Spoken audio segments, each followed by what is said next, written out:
Sa Barangay Pulong Maragul sa Angeles City, kasabay ng formal na pagsisimula ng pasukan na abot sa 900 mag-aaral sa elementarya ang tumanggap ng libreng school supplies mula kay Kapitan Edgar Avilon at Barangay Council. Meron po tayong mga konting budget na ipaglalaan para sa mga school supplies. Sa aming barangay, dalawa yung elementary school. Pinagsama namin lahat yung nabigyan, umabot sa 900 plus, yung grade 1 to 6. Higit sa 100 estudyante naman sa kolehiyo na residente ng Barangay Pulong Maragul ang tumanggap din ng tigta 3,000 cash assistance mula sa barangay bilang tulong sa kanilang pag-aaral. Medyo mahirap.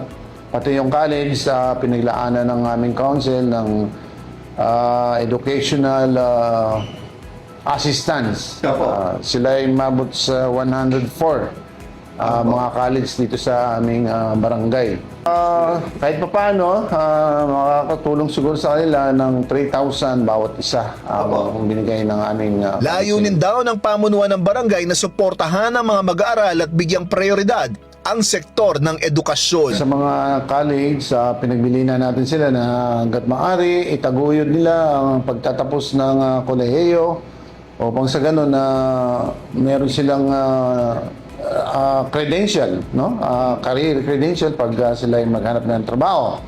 Dahil yun na lang talaga ang ating pag-asa pag nandito sa syudad. Kailangan ay edukasyon para sa ika-survive ng ating mga kabataan. Para sa One Balita Central Luzon, ako si Jim Hipolito, laging on call sa balita.